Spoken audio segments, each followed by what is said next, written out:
Welcome to episode 9 of Breaking the Ice. My name is Paris. And my name is Connor, and we are your co-hosts. Last week on our show, we released the first episode in a two-part series on young people who will be the North's most promising innovators for years to come. The first guest we spoke to was Nicholas Flowers, who is a young innovator from Nunatsiavut. What really stood out to me in that interview was Nicholas's point that Indigenous knowledge is critical in informing STEM and innovation technology research. Traditional knowledge is key to asking the right questions from the outset when doing scientific work. And we also spoke to Aisha Ahmad, who told us about her work looking at how to safely manage mine tailings in northern environments. Our guest today built on both these themes during our conversation, so we are pleased to welcome Michael Martinez to the show. Michael is a UPIC college student who is currently studying at the University of Alaska Anchorage.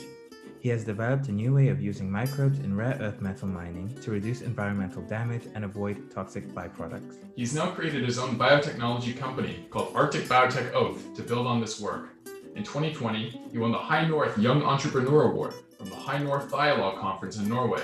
And he did all this at only 21 years of age. Michael was also joined by Dr. Brandon Briggs, who is an associate professor at the University of Alaska Anchorage and works with Michael on the Arctic Biotech Oath project. Now, let's get to the interview.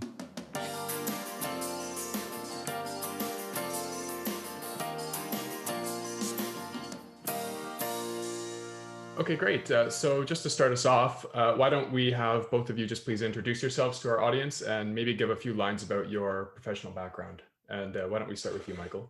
All right. Hello, my name is Michael Martinez. My ethnicities are Yupik and Otomi. I'm currently a senior chemistry student here at the University of Alaska Anchorage. And most of my research and this startup has been from the spin out of the research from Dr. Brandon Briggs' lab. And he can introduce himself next. Yeah, I'm Dr. Brandon Briggs. I'm associate professor at the University of Alaska Anchorage. I've come through from an undergrad at Idaho State University, a PhD at Oregon State University, and did a postdoc at Miami University, which is in Ohio, not the Florida one. And then been here in Alaska for the last about 6 years. And how old are you, Michael? Just before we go further. Yeah, before we go on, I'm actually 21. Whoa, we're the same age. Yeah, and so I just want to follow up. And for Michael, we read up that you recently won the High North Young Entrepreneur Business Competition for your work on extracting rare earth metals. So we wanted to know, for a layperson, what does this exactly mean, and what are the implications of the research that you've been doing?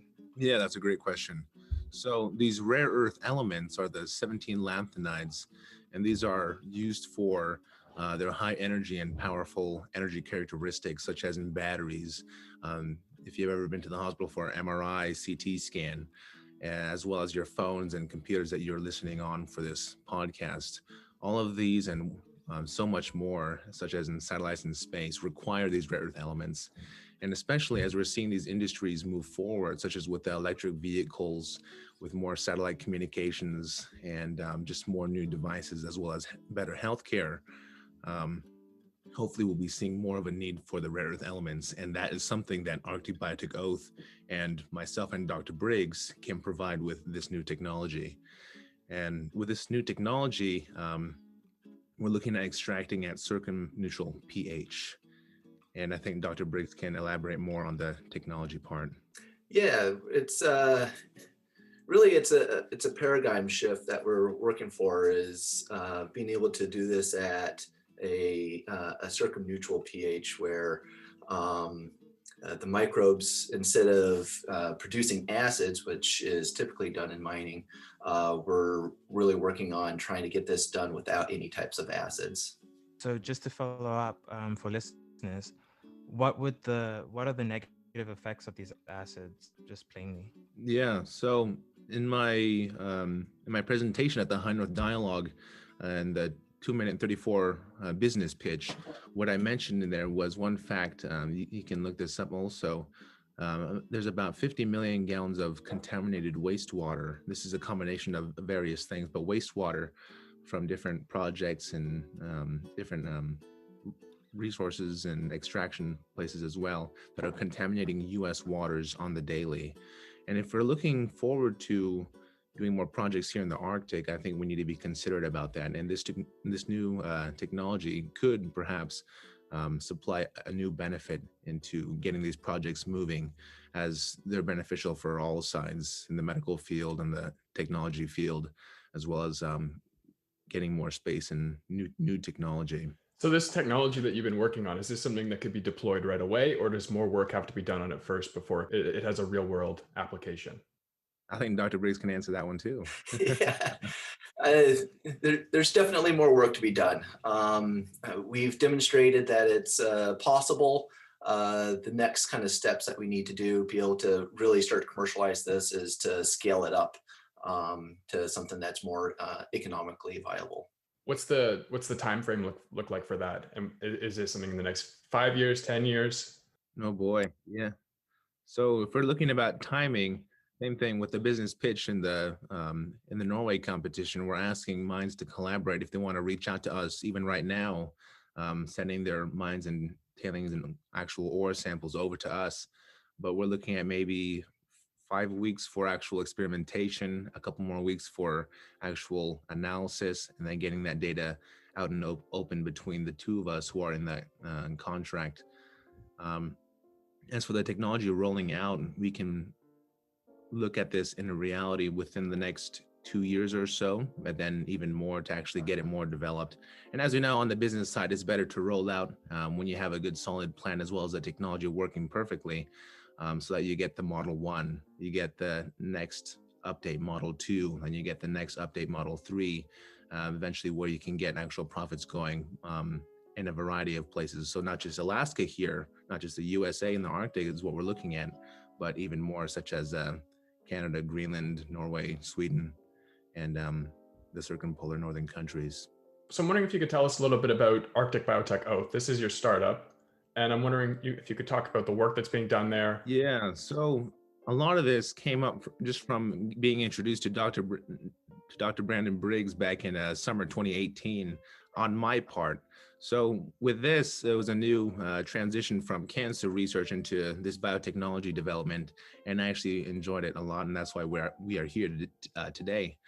But the technology actually looks at testing different ores, is what we're doing right now, a handful of different ones, and getting those scaled up, and not only looking at the chemical and the interactions and the release of the rare earth elements, but how does it work, and as well as the genome experimentation as well, seeing how we can get these natural occurring microorganisms to be able to do something that is favored, such as biomining, and preferably in that circumneutral pH area. So Arctic Biotech Oath is looking at the way to incorporate a green technology and expand that further, so that we're able to do this at the circumneutral pH, similar to that of water. I think Dr. Briggs can elaborate on what was going on before now as well. Michael's really kind of taken this a whole new step forward. Before he came in, we were working on trying to get this technology going, and it really kind of stemmed from a basic research. During my postdoc, we were looking at how microbes can basically breathe on solid iron. And some of those observations there kind of led us going, well, we might be able to apply this into a different situation. And it was through some chance encounters that we met up with some people at the University of Alaska in Fairbanks that were working on rare earth elements. We're like, well, this is a critical need. We might have the right mechanisms. So we had started with some of the preliminary analysis, and that's kind of where Michael came in to kind of help with some of those analyses. And he's really kind of taken this a whole next step further to getting this to something that's commercializable. Could you just clarify for audience the role that both of you play within Arctic Biotech Oath? Yep. So currently, as we just pitched this at the High North Dialogue competition, this is not an operating company right now, but they start a company soon to be open and released as well. But we are doing the research right now and open to collaborations to those who are listening. Right now, the plan is to hopefully get myself as a CEO to be operating the company, to get the collaborations and business moving from an international perspective as well, with different levels of support here. We're looking at the local level, which is a state, national level as well, hopefully with the government involvement, and finally with other collaborations internationally. And Dr. Briggs, in the hopefully soon in the future, would also be the role of the chief technology officer, overlooking with his expertise, many years of expertise in the field, as well as being the laboratory director for the advanced instrumentation for microbiome studies. He'd be that role and would fit that role perfectly. Dr. Briggs, do you have anything to add? No, I think Michael's doing a great job at being able to kind of bring this particular company together and really bringing in the different type of collaborations with the different minds. So I think as we're building the team, Michael's doing a great job of putting everything together. Yeah, and these are incredible achievements so far, let alone that you're achieving it at such a young age. And so I guess to follow up with everything that we've just learned, the question is like, would you have advice for other young people in the North looking to start businesses? Yeah, that's a great question. So in order to innovate here in the Arctic, I think Dr. Briggs mentioned that being in such a harsh environment, especially during the winters, you have quite a while without the sun, and most of your time is spent either indoors, which is mostly in this urban area in the cities. So getting involved is just a matter of learning what you do, either whether it be in high school or especially in your university, and reaching out to mentors. Reaching out to and getting paired with Dr. Briggs was one of the best moves in, I guess you could say, my early career that I could have done. And being among these different organizations and programs, such as the Alaska Native Science and Engineering Program and the American Indian Science and Engineering Society, and many more, such as the American Society for Microbiology as well.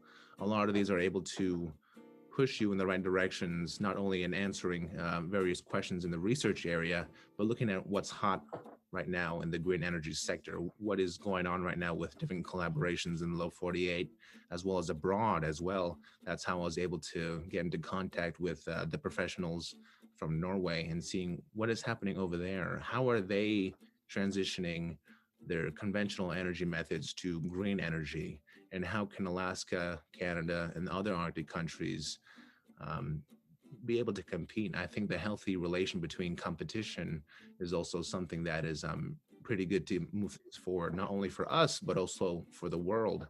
I think a recent article touched on, stating that the United Nations actually stated that acid mine drainage was one of the contaminating and polluting rising problems to waters.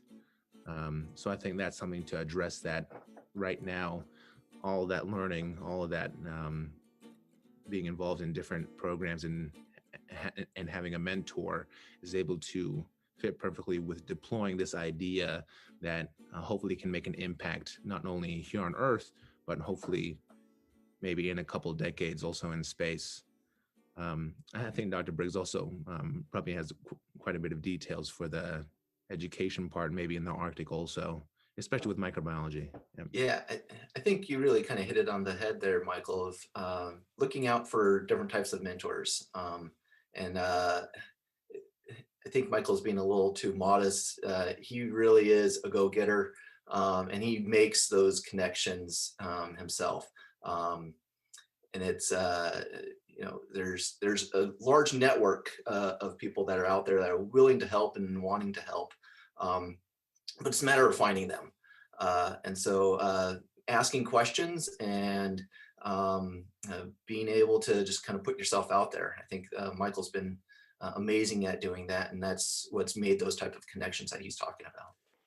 I just want to return to something that Michael mentioned at the end about innovation in the North. Do you think that the full potential for innovation is being taken advantage of? And if not, what could be done by private or public institutions to encourage innovation in the North that isn't being done now? Yeah, that's a good question. I think I'll have Dr. Briggs answer that first, and I'll come in at the end. Yeah, I think there's an incredible amount of potential, especially in biotechnology in the Arctic.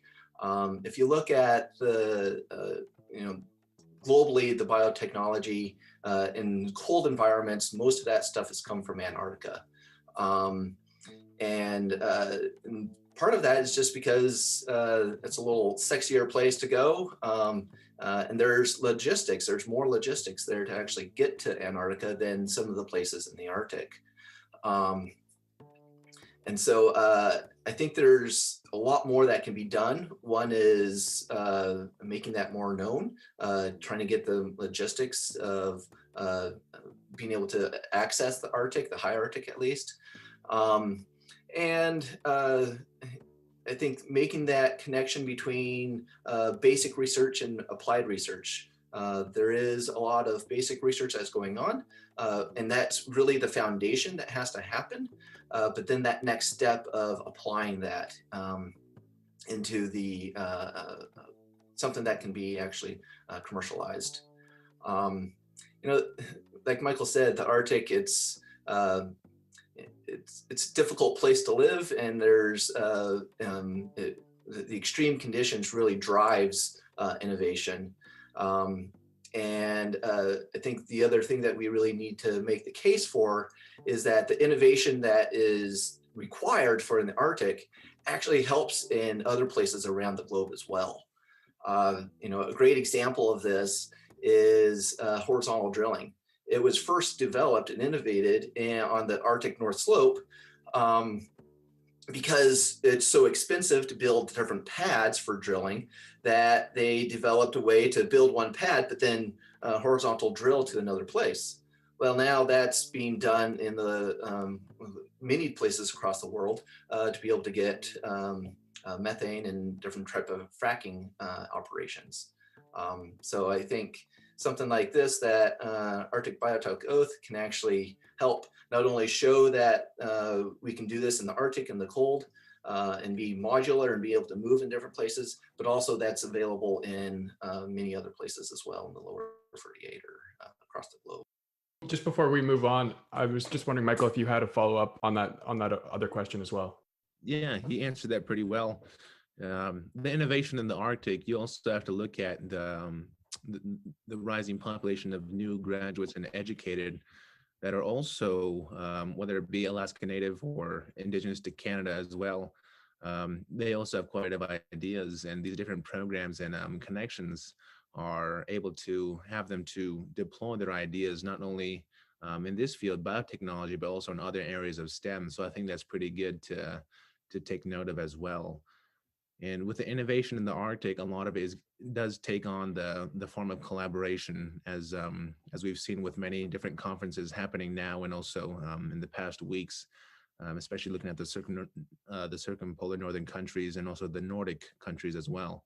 So it'll take collaboration to move things, whether it be new technology, new products, or new innovations.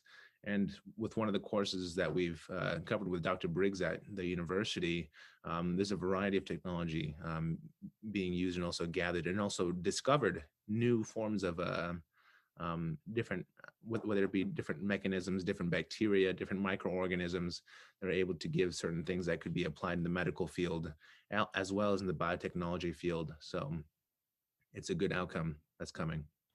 Yeah. And it's really interesting to hear that both of you guys are talking about this idea that, of course, this is going to be beneficial for circumpolar industries existing in the circumpolar region, but that it's intended for broader array of use.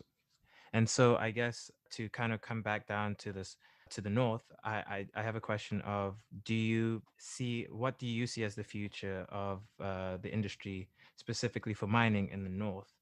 And how much of that future do you see people living in the north playing a role in that?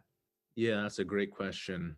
As for the as for getting this type of new technology out, and especially being able to collaborate with existing companies such as the mining companies who are very prevalent around and also seeking new exploration projects, I think it's a good movement, especially with the movement of green technology across many sectors, across many countries, that getting to early collaborations such as now would be beneficial for soon to come.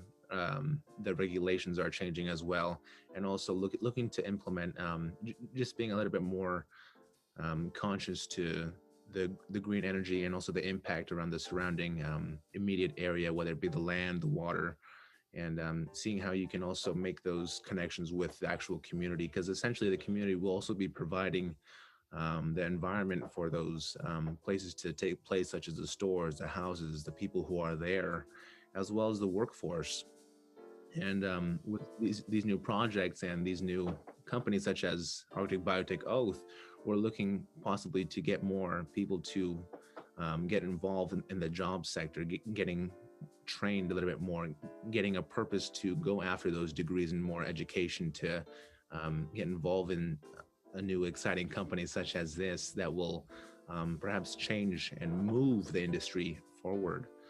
Um, I think Dr. Briggs can add to that as well. Yeah, I think you answered that quite well, Michael. And really, yeah, it's adding another type of industry. Um, Especially here in Alaska, there really isn't any type of biotechnology industry that's happening. There's some things, but for the most part, in the mining industry as well. Um, so we really need to, like Michael was saying, bring people in, get them trained up. Um, and that's what we need, the people here in the north that are living here, to join in and get excited about these particular opportunities. I see my job as trying to uplift different voices.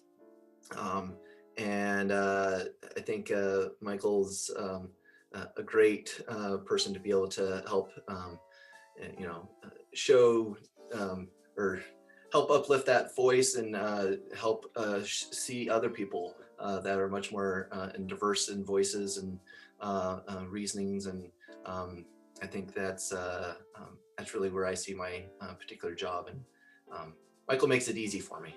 Thank you very much. So I just want to switch gears a little bit. So after you won your award, you were quoted as saying that this was a Yupik and Indigenous peoples win up here in Alaska. So I'm wondering if you could just tell us briefly about your identity as an Indigenous person and what that means to you. Yes, that's a great question. Yeah, and so being Alaska Native as well as Otomi, so my mother has ties to the village of Kotlik in the southwestern part of Alaska in the coastal area, and my father is Native and Indigenous to central Mexico.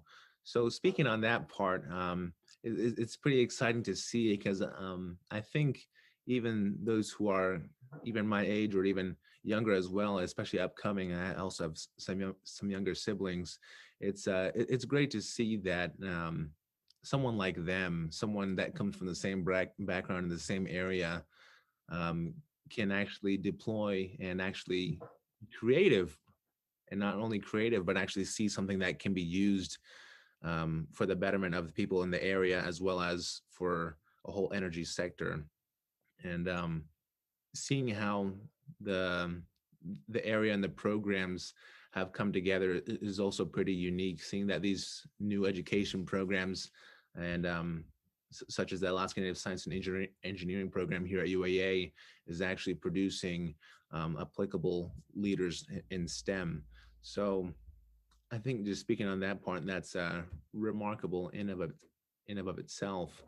And yeah, it's been quite the grind. It's been quite the hard work put into place. This is not easy, and also perhaps not for everyone getting involved in the business area of things. But if you are excited about it, if you are passionate about it, the sky's the limit here. Yeah. Yeah. And so, Michael, I know that you had mentioned a sort of timeline for the company, but we did also want to know, you're near graduating.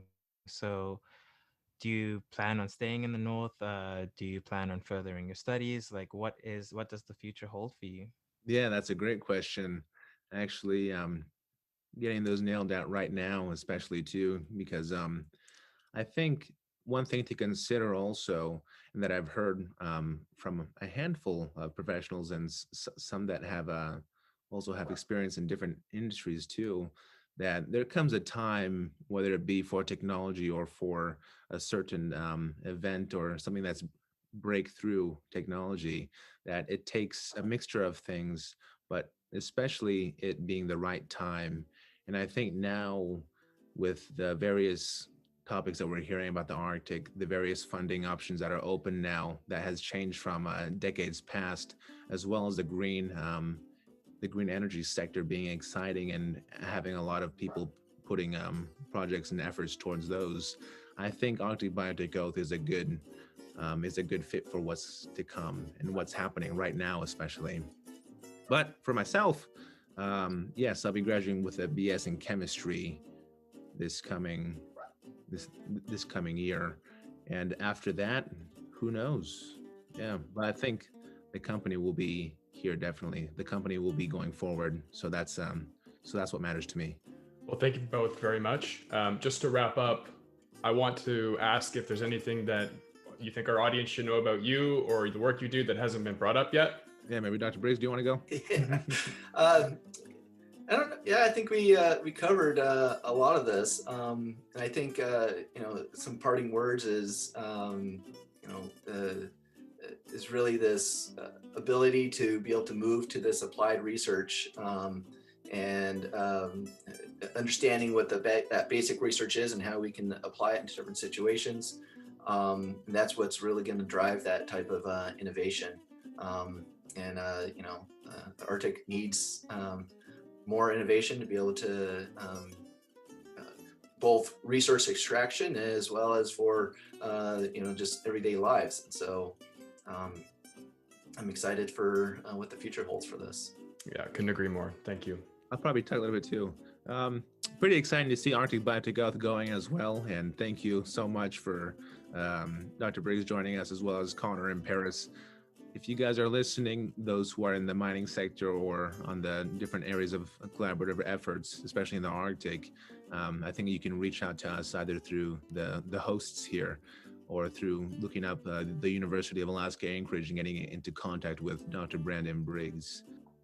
Well, great. That's the end of that. And Paris and I would just like to thank you again for appearing on the show. I think this was a really interesting discussion. And it's definitely awesome to see innovation of this sort happening up in the North, especially with people as young as yourself, Michael. And so we wish you both the best of luck going forward. And thanks again. Yeah, thank you.